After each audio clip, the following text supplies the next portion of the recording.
أعوذ بالله سميع عليم من الشيطان الرجيم. بسم الله الرحمن الرحيم. اللهم صل على سيدنا ومولانا محمد بن عبد الله وعلى آله وأصحابه وكل من ولاه واتبعه بإحسان إلى يوم الدين. توبا جاها جنة نسهر لالو أننا ملالو إكو نلاهيدو منتا ولمو جمو كتباتو تي توبا جمو كتباتو إكال حالو نيامي نيسونكارو لتو ekal halon nyame nje jumo le bifana nje sunkaro tala wasole janni ngandu nakutu batoto hatugu mbe kawando fusilela mbala le kufo atala mensen na dino yin tobembulu fatala mensen na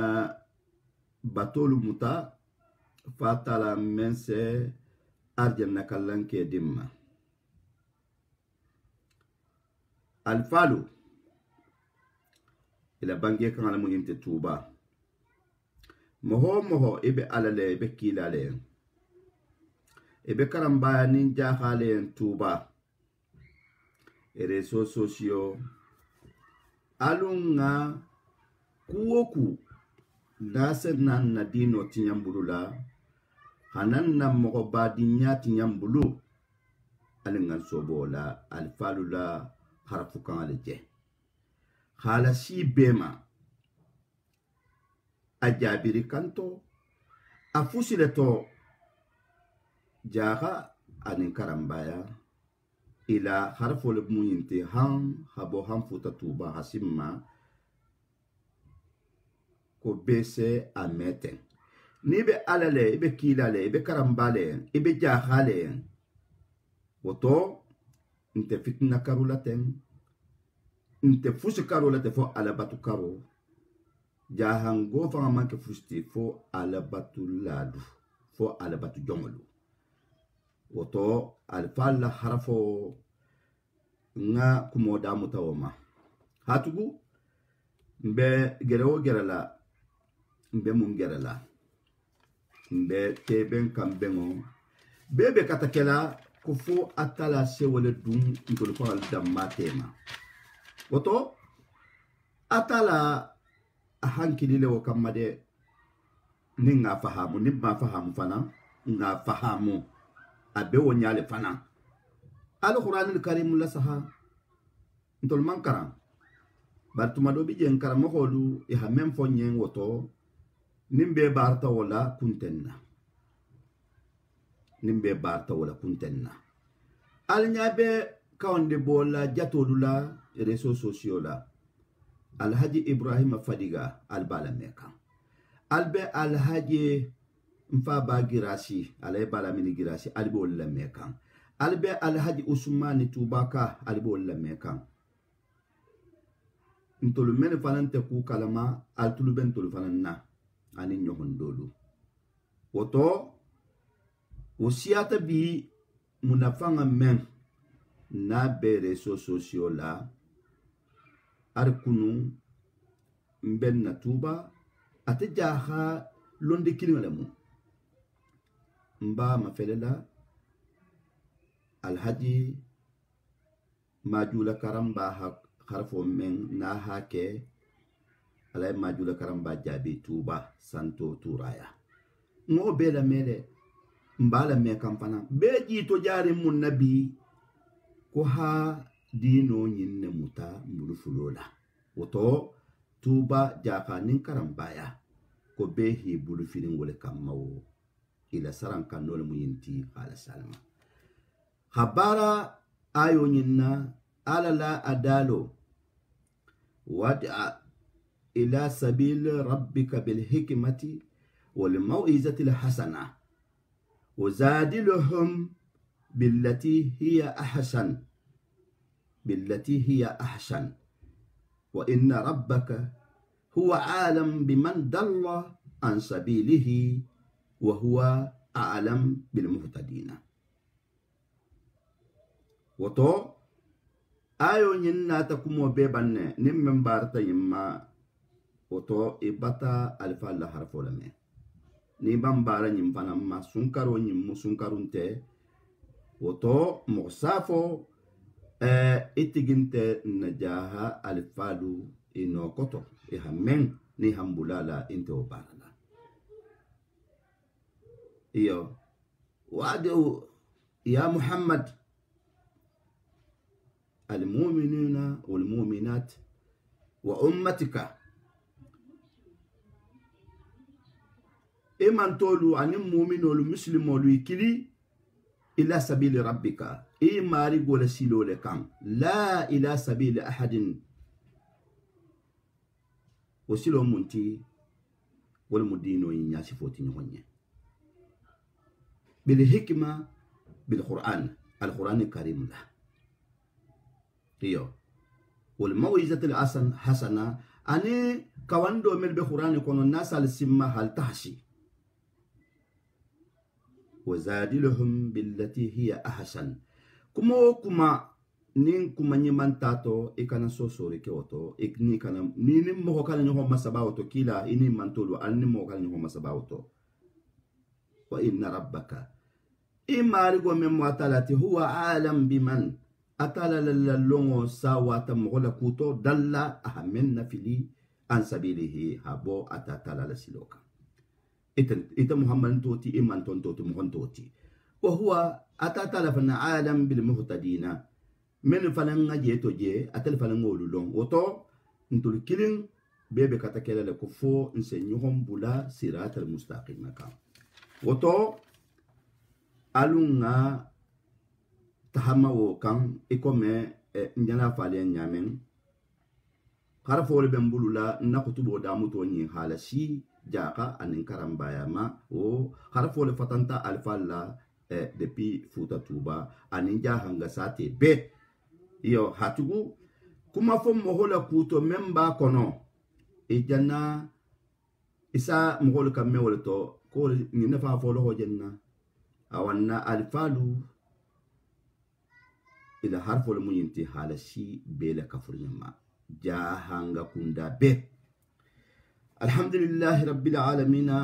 alhamdulillahi rabbil alamin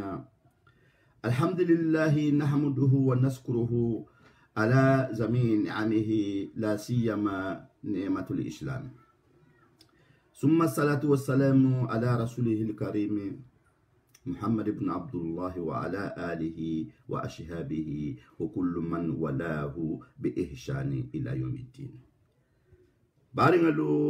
مبسونكارول توتن ألينغان توجا باريني ما كيلا ألينغان توجا كوكو ناسن نسونغو تينيا كوكو سن سونغو manoko ha nakasimbulu alingan sobola o siata memben na mininding na baro kana ke barati meseke mbulula nimiso nin kasaroti nkana ke sunna luti melbe sunna min loho ji loho ila sun komo fusimtato fo dimiso nabaro lufana nkane madem fi kisi masqubun nkana nabaro madem fi kisin masqubun fi kisun masqubun nkana nabaro madem saga kono saga membe sohorin nkana nabaro madem saga kono saga membe sohorin ikoni hajiyeta hata hajie ta saga kono ibele lati ajo habala ajo bebe sokorin ihi la baro ta hamaden hake saku kono saku menjo be sokorin an kana kede munna baringa do tasumu wa tasbir ala ju'i wala atas ibe sunna ibe sabarlin konko anim min loho anim fusina hadia di iteniyen ebe sunna ebe sabarli nyimbema lakin tasubbu wa tasdum wa tal'an ebe sunna ebe barani ma kela ebe jakko ebe ko bekela sunkaro nyin ibi fan kuma ndi ala ko bele be qur'an karanna walakin tasubba ebe narlo kela face à face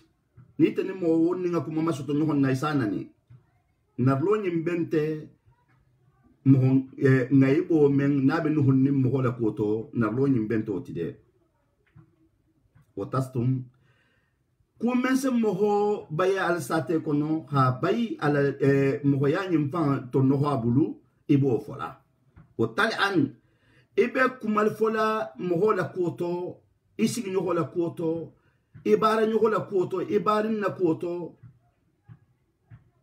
ibe o danka kuolu kumense ke ala koti nya saboti ite bo kala woto itala baro janake munti itala baro kera janake kisun masqubun ajanake sakuleti membe sori iyo barin taqumu al-layla wa tasumu an-nahara wa tutiu rabbaka lakin qatiu rahim barin ibe salo nafilo ni sunkaro shita ni ta hilo mogol se arkan tan sali ita se men sali wo dubul lem barin ibi la tilo be kala sungoto ibi marigo batula bari ike baro hata soho mahawura bari nyate te golemu ike baro hata soho mahawura la ikuma kanga telefon wala mogol be kilila ita sumun kan o manke fusti fo barinya tetego woto ila nafilo anila stilito sumo na fa fusin tala hatugu ejana baro maden hake mun kono kisun masqubun saku men dabe faralin iba fufu le ko membe ba kono abebe tahakan ite be tahaka iba fo kan nte nyoho ala batulan te kering nte nyoho sunnan te kering nte nyoho ala khidimaran te kering satara kisun masqubun ila baro be buruburu le koma baringalu alingan na sunkaro masiti ala batola alingan na sunkaro masiti ala kuwala barinya la kana ke barinya jul tegelati de hatugu barinya julo be sitirin jammenna moxi malon baringalon na fana hatugu na alfal man kutuje dino nyinto iman na bula menna tatasaddaq ya akhi ala alfuqara tatasaddaq ala alfuqara بمبلغ كبير لكن تذلهم وتضايقهم إبسره بولا بمهول مدنا بتعرفن دي لما بل بفن دي لما هو من ما يبيدو على سوء النتري كما كان إبي حقو إبولا بويرين بارينو إتبسره من بولا ونيا هادي سوء ننتري كيسون مسقوبون ila baro ila sadako ijana woke saku le kono ebe men kuruntu di ko abe buruburu la iko yiji fo be sohori ya gori be sen bula kono bay mbari ngalo kisum masqubun bari ngalo tukramu dayfuka wa tuhsinu ilayhi ولكن بعد خروجهم تقاتبه وتخرج مساوهم كيس مسقوب ابي اجاتيكو مهم بنالاي ايا احاجولا مهم بنالي احاجولا ابا حاجو جارلا نيو حاسين تا نيامي حتى الفونتا ho gullo junjun dunia bela ka saje bola nyajanne ni mem malule fa talaro la wahato be ni ngai bo be mento be o bola banto to mo holuyen kisun masqubun ni long ko ijanna ila bara ni ma o ke sa ku le kono men jobe sorin bari ngalo la tajma'u hasanatikum fi kith masqubun la tajma'u hasanatukum fi kisin masqubin alkana la bara ni maluma den saku kono saku men jobe sorin bi shubatin albe madenga yimbe kala sunkaro hagole de min loho ji loho men ngadite ni ihi bango beto bari ita haila sunkaro be bang narlola kuma kurungola sina malu beten dohodin kotol beten lukol mohol beten sate kilim mohol beten jamana kilim mohol beten hanyina nyin ku ko ji sunkaro le kono ita manna baraji fusi soto fo fu ita hila na filo nyimbeke koriye membe bin loho ninji loho to ya kurado mulo la ki ha neilo na filo fanan na tugun ya hila sunkaro fanan barajo ko ho makafu khi marigo batu barita hake bari nya injulu tegalati ita be sada ho dila fuqaro luma ibi do hoyala ibi hakola boyla ibe mohamed benaliya hane hajo lekan daifun wo musluntan wo luntan na tayale abota dingira jang abota le lo ko na abota le sate ko na ta hajo fo ite le luntan le moti o hanna hajo fo ite yen ite ho funfun ha angai bo la dunia be kunna baringalu la tajma'u hasanatukum la najma'u hasanatuna fi kisin masqubun لا نجمع حسناتنا في كيس مسحوب نكانوكي نينوكي منجانا كنا نجانا كسارة لي إها كو من بارا منكي ها على باتو سورتو سنكاروني إتهي هاجو بيبولا إتها على باتو هكي على تالا تاتي بصعوبة غوليا بالا من جهة بارو كينيالو غلطو ثم تسقط وبارو بها ناوية دوغوما بسهولة من جهة أخرى نياما من سونياتا بيما ولا هاتو حديثوني ولا ناتاكموني مبسن بنتيا حديثوني ناتاكموني مبتو ننتيا عن أبي هريرة رضي الله عنه أبي هريرة كيلا لسيبو باني هينا متكيلا صلى الله عليه وسلم هينا بانجي كيلا شنو على سيبولين قال أتدرون ما المفلس أتدرون ما المفلس سيبولو على حال جمو بنا بلوكلومتي بنا بلوكلومو هاتوكو بنا بكيرين برفوشن تابلو alkiyama ni musinin talamote ba dunia jam fana imer ni long hafo nkaranta wallahi ni kata mo toro lati inta mo jali la karantala ni kata barin julu tegalati wallahi inta mo jali la karantala wala hatunna alfalu ikatatale na alfalu katatale najaha alfalu lonna lukumata wulumale hatuwe ifonni siriata ni hala saha naja hanga societe nyinkono muhammad hanna fake uluman ke muflisoti ulhila dino nyin ihala kanta ihamgol falan nafa ni haje alhaji ibn abbas sal ndarangole mu Senegal ngole mu iyo alhaji mbali fode na lonna na mufti iyo ala kitabo lu dina koto bi ari ngole doro nyasi fa sunkaro iyo ari odoro ne nyasi pata na dino njimbi nsa fahamu sako o kitabo iriga irigo lebelarin kun lonna banyin ahamum bange ala mbali fode hakoto bari nimbe kumala ala mbali fode fa bembaluma iyo abe kumala o bembaluma ajabi mato ajahabi mato hatugu mama dallo jahabi dinglemu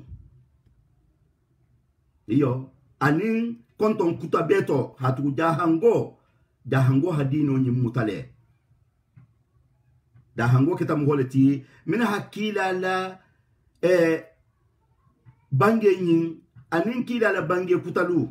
ani atala dalo man ahsanu qawlan mimman daa ila allahi wa amila salihan wa qala innani min almuslimin dahango ho barale oto atala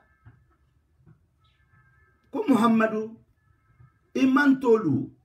ila saybolu imantolu hanyon kili atala la silo le kan bil hikmati al quran ibn abbas ko hikmatu jang ay kuma la quran lema wal mau'izati al hasana anin kawandi kendo nalfalu al haji ibn abbas ahamun bange kan mbal fode le koto ako fali kullu daharin dawlatun wa rijalun wa likulli qaumin mursidun dallalun wa likulli qarni fi zamanin mujaddadun sunan rasulun muqaddamun mifdalun si kuta le jani fo jahango le koto iyo si kuta wali jani fo jahango hakoto abe dom majang abe ala mbal fode ma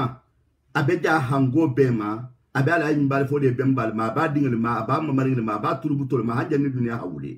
fali kullu dahalin dawlatun wa rijalun iyo jamana wato wati muhammad ba ku dalu menne la londo la ni la alnya silama kelle multi atala la julum temella iyo wala kullu qaumin mursidun dallalun alangan na barol senia alayan kilayan mbembaliyen min keta min ma hakutul je folaten moho grupo manto jamama den ningo wala saf asifol mako ummatu mohol so tawul kono lele min keta moho kandalaluti iketa moho luton bennati ala talama ani atala la barol ma anin kumel si nafa hatugu e benyala mumma woto e kontol je baramel la tanin tol nyo hondolu alla kila sallallahu alaihi wasallam ala bange ko man dalla ala khairin falahu azru mislu fa'ilihi woto wal kata musidunati hamhul kanda wala kullu qarni fi jamanin mujaddadun jamano sankeme wo sankeme sambilulu fomo do habo mensetam bi kolu kuta yala wonta banna jahangoto de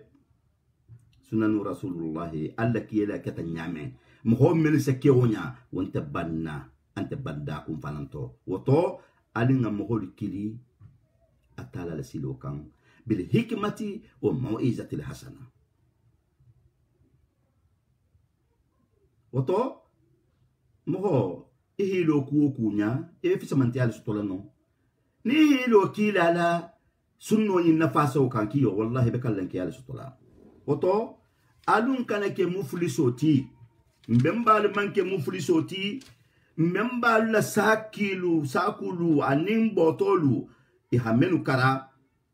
e man fusi bulaje nin bari nyalente e man fusi bulaje fo dino yin nafaso e man fusi bulaje fo nyokon nafaso e man fusi bulaje ni haje ini tata ni hatun kunne jampanan kiyo hambi abelarin bilolula oto nkana ke muflisoliti nkana ke génération muflisitif génération menu fusinti bulu kwa kiyo ese meita men benali tul koma an abi hurairata hadithu yumtata abi hurairata radiyallahu anhu ako alla kila ako kala halu ne memmu banna bulu kulungoti banna bulu kulungo e kayo kala kila sallallahu alaihi wasallam itala halom esan gidi ako ko innal muflisu min ummati man ya'ti yawm al-qiyamah bis-salati was-siyami waz-zakati wa ya'ti wa qad sattama hadha wa khazafa hadha wa akala mal hadha wa safaka dam hadha wa daraba hadha wala muflisoti nje karuba mento tembi nje atala la karsenu mento tem nje barajo le nyinin kanten fo jari sun karo sentaranga olon ne malon oto ninga nyinan ta ka nyama mbata kunna dia barnim ma ka nyama ha nambaro be mbulla de sakko ninga nabaro ke sa ku ju sogorin kono kila ahabanga ala saibodien ale nyinin kalen ko na halo ko mem muflisoti membe bala alkiyama no shinin inin salo bumba na fila ke lalu ba sunna balu isa haraja bo sun isa sun karma kono sun isa sun karo sun isa suwal min karo isa olaka sunna balu jakadila balu wayati bari nimmo sena yawm al-qiyamah al-qiyamah no shini qad sattama hadha bari nimmo nadra balati yo wa khazafa hadha ninkeka mo hajafi la balati hafanya la mohola hakula moho kun asontamenti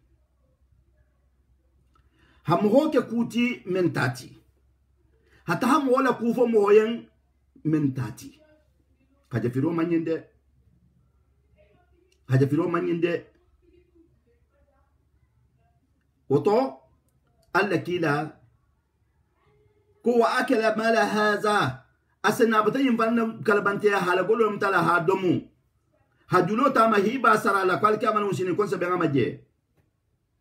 wasafaka damma haza ahanin bara manon ta hafaha kwalki amana usini kiyo kukuba atala mento kititi odaraba haza abahtanyin maha goshi donte ha mohobula goshila hatugo besekele فليوطى هذا من حسناته يو وهذا من حسناته وهذا من حسناته يا منني يا من دهويا يا من حجفي يا من فها يا من يلوبون يا من غشي نلبسنا كم مارغو نينا نينكنتلله نينكنتلله atala jalla jalaluhu ase malaikolu ya mari kiye ho la bara nyimata ala bara nyimata ha adi ahamen kenyamen na ahamen sunya ahamen hajafi wala hajafi rode lairala ho dioma ise ala bara nyima besu mantenne ne ala bara nyima banta musa na lawo kan wulu la bara kurungulu la hamen ke ala soso ni tinyaro la isiye kono atala sena malaikul bulawul sumanna hake bara nyima kela nyi sunna banyi salla banyi ala batula banyi memba kere mogol nya ko te ko me atenyo honte kere ala koto barati digole mu nyimbeti mogomme atuluko soto abulu ala sate kono ala lu kono ala bun kono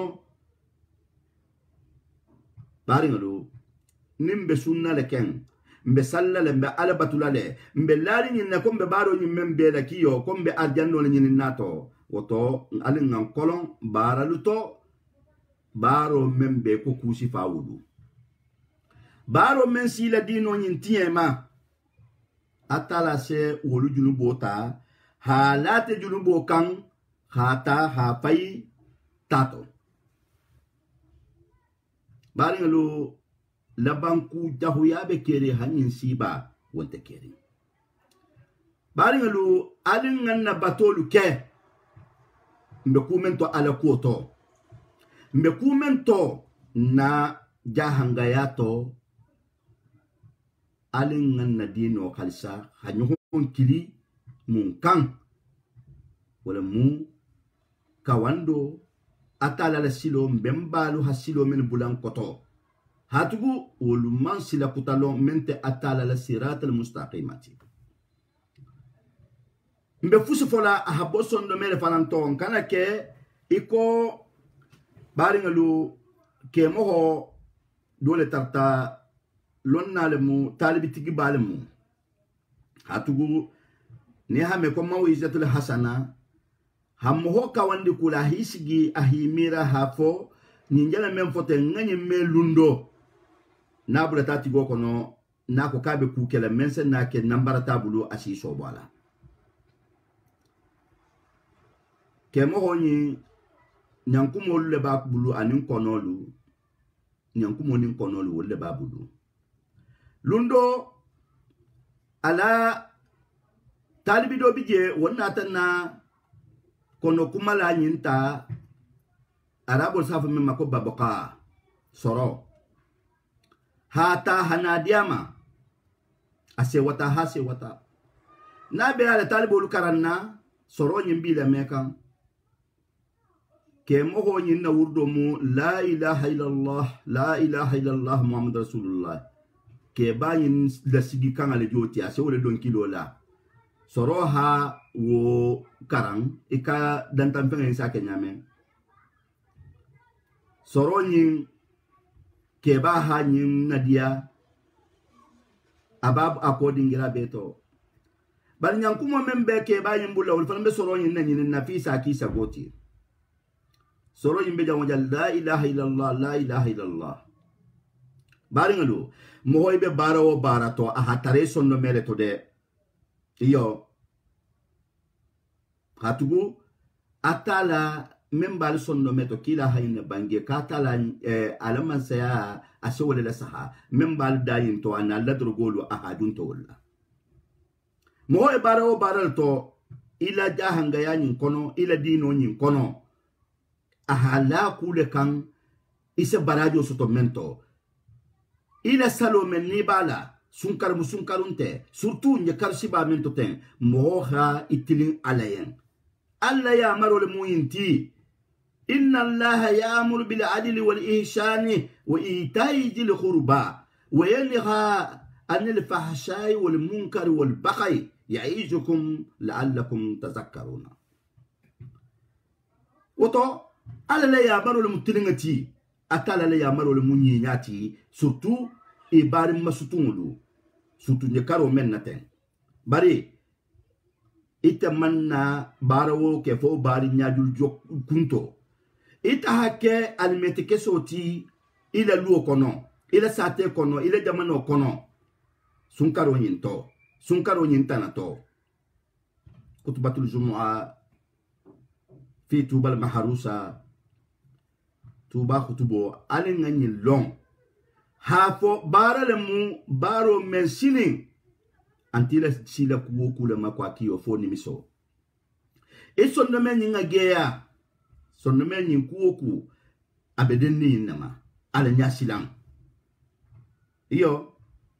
hatu nje sunkaro men sunnaten atala ha farla yamma ama farla yamma de ha ko aben nya gala de ko nga sum adia na guwa abe mun lon kuwo tonto na ate mbesilan na nya degere menna wala hatu liha ayo min faha sunkaro farlaya atala ko ya ayyuhallazina amanu kutiba alaykumus siyamu kama kutiba alal ladzina min qablikum la'allakum tattaquna ko falsa sina atala linya ni besana atala nyinya kiyo atala ko kala tare da nyinto atala ko yin kala tare da nyinto barin tinya bi da nyinto mohonano alfanano molla alfal nano o mi te baro leti sunkar musunkarunte alinya silanti te tawoto de bari ngulu alin ngo ke sofo nyonya alinya silanto to feo antato bari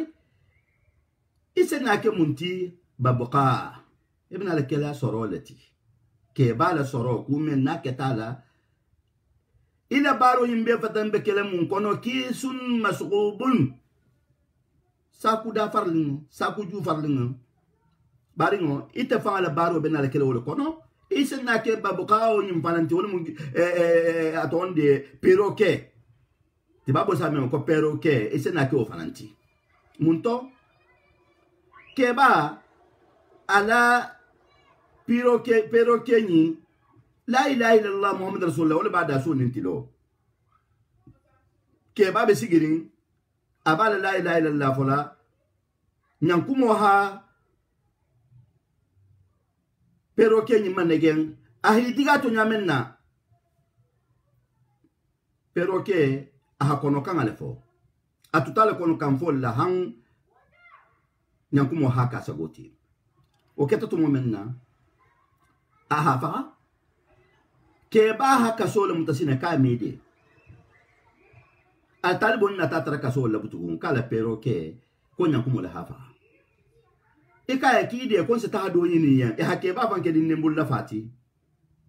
hake perroquet imbe dara abe la ilaha illallah muhammad rasulullah men fokan ke ba no fe akata ke ba yen ka ba sondo mele to ku memmu abata kuradudna iyo ku memmu abata kuradudna anta bola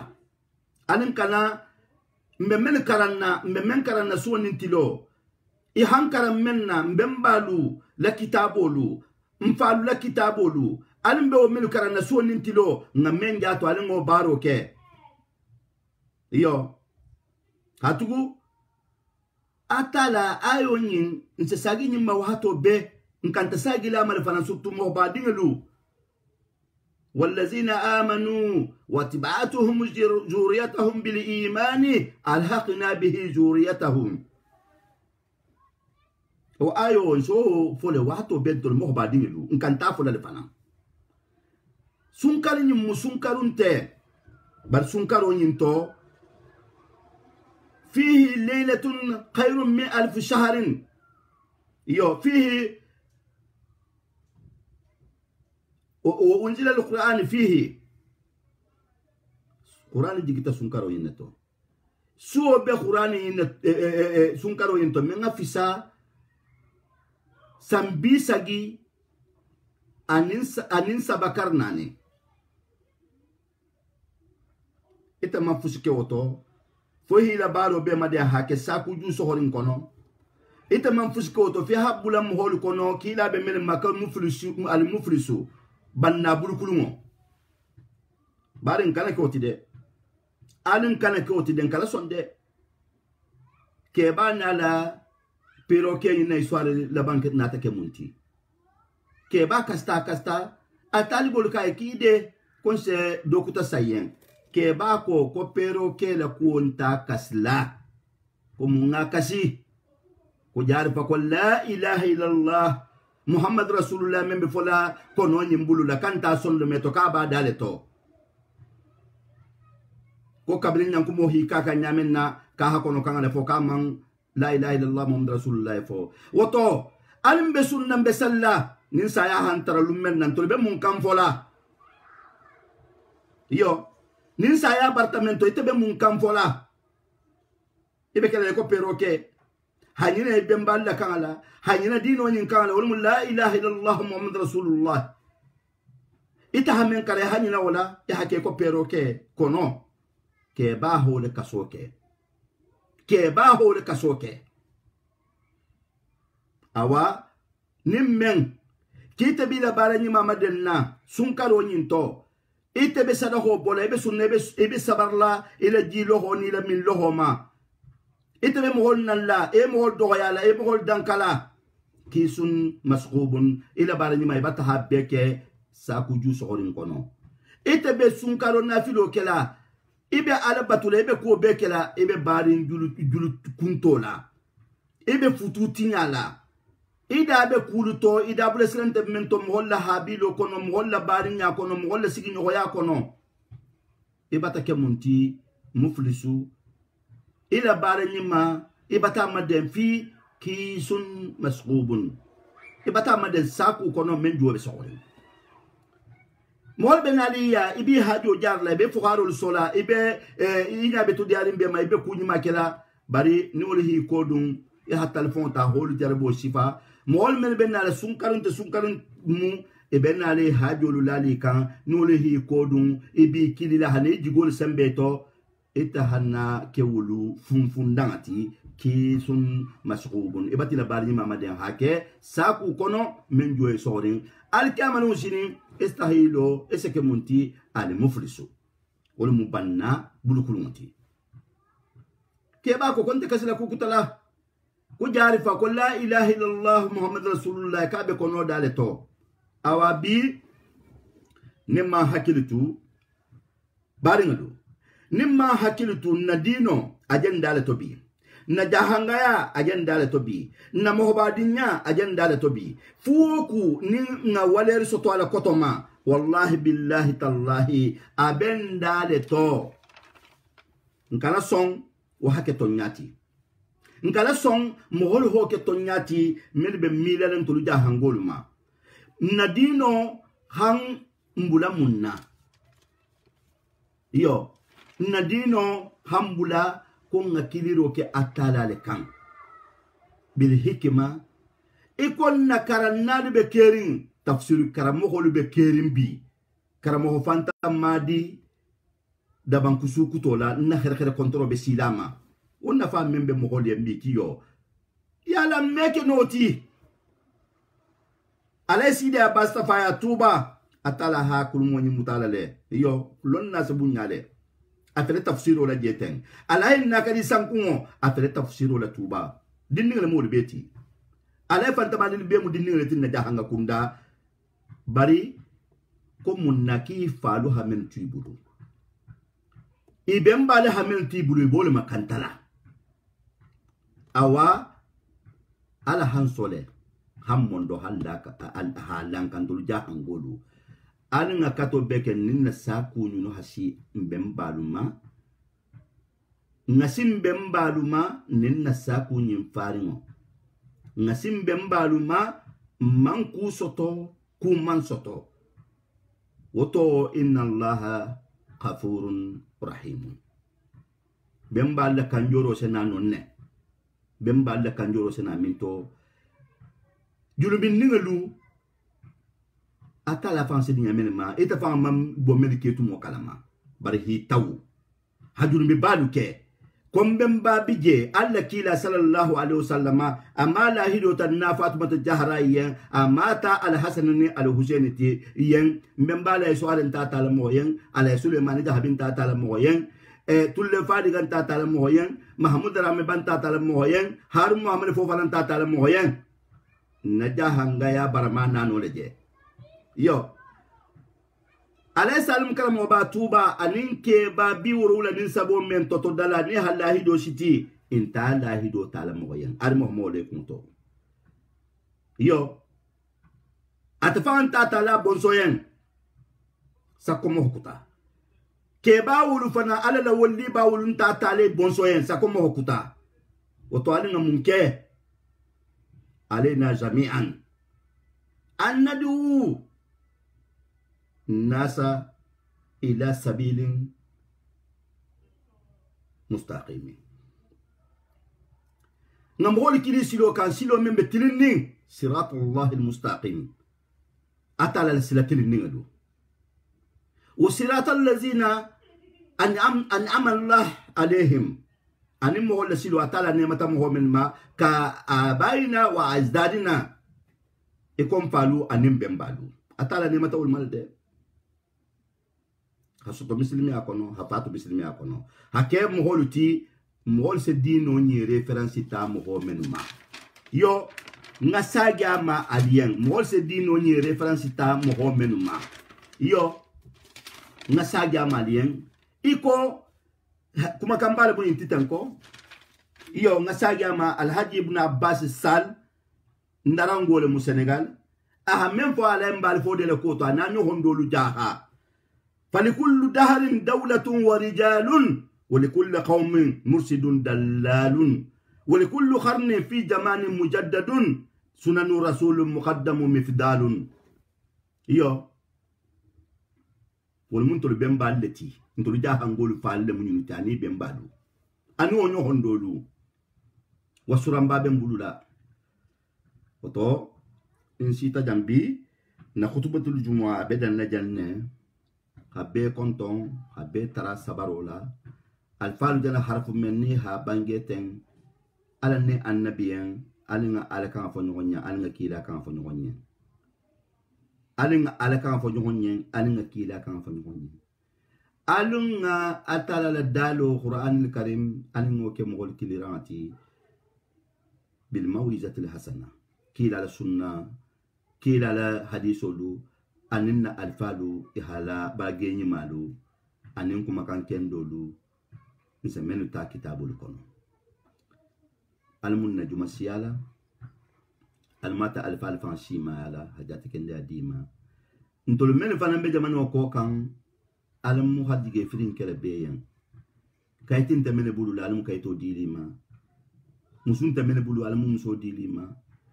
ken temene bulu la dinde musolu almu kedi lima kenyima gidi ko e gole ari memma almu jidi sabatere di lama sun karo talawa so hormona barkoto dunia kule konto fili na memma yam marigo atala la halon anita fangal gulloto bangeto alma be jar lambe kilin nae alamu ndiala nyonye alamu ndiala nyonye de hatugu وإذكم في استماعكم وذلكم في افتراقكم وطو نبنيا نكالن كيا أبن تبن كامبن تو يام مارغو ألمو تبن كامبن بمبالو فرمونا بركوتو ألمو دونن بيتما ألمو نسونكارو نينغادام تهيراتو ألمو نالبان هيراتو جانغارو من نابتان كونتو فيدا أتالا باتا بوندا نيما ديما أكوتو أبتا دامتا ها ديما ألما a continuer alma fula hafunya nyinya nga asifa lunto memu atala lundi mati menu fatu tato almu yam falema amisilme malto almarjana dilema akafir malto alamu ila toro kele yen ila dunia diati ha ebeta kan jamene amenyini almu dilema je amenyini almu dilema je asfonya le hatugu mohmam mo kenya lon alkiyama woto bi mbebe tarala duwala bi musun karo tala wasoleti atalantemo hadwa na jahangaya nyemfata la mense teben kambega dungato nokon fahamo dungato sentani membe film na fata la mense sentani nin sentani mo la kore kila fan hormona barkoto aketa musuti aketa keti aketa dindinti aketa kebati fata la mensa bele kore ala nin sunkaro tala waso nyin hormona barkoto atala hadarjo men la sunkaro talante moyinto ala hanyi mahankuto lonna albasi fakan hatugu jahanga lonna albasi fakan mbebe tarala alum panan dunia lonna bebati kunfiri réseaux sociaux kawando ndolta kala ke nyohon walundoti dolta hake kawandoti nyohon walundo ndolta hakan ke oti ha nyohon walun kuma kan kurungulla benyolulla filesilla kuma kan kurungulla dunia be dun se nyohon na kan amele bi ntolla jahan kanyi ni ha akumo sigi mandinganya la sabela me asafa hamu mandingo fanan bete woto almum fanan kela kawande lalati alkanan ke nyohon walun naluti kila hormona barkoto nyohon ngaybe lalati kila hormona barkoto mpalu ni nalu ni mama hormoni barkoto ni sita jang bi na wal hadaim bedan na janne hal be konton kabbe tara sabarola alfalla harfo nyimpana me betara ni men tatam tasamiana wa atana ni men ma mutafana alhamdulillah la basa bari ndol kembata nakila lashi ko fusim takila lashi la ma fi hakila lashi ko wala munti ha faliyan insha Allah rabbul ibadi jumana la natala hala kala fal fema tunto nsanana ntugu nganna wal hada continue barinya tobengo dino tobengo ha sunkaro barajo la siya nyombulu ala kananke mogolti melbe fori la sunkaro barajo la woto hal konton hal tantu al baringolemu al haji nakadi abubakar jabi tuba khawshiya ha faliyan ka assalamu alaikum wa rahmatullahi ta'ala wa barakatuhu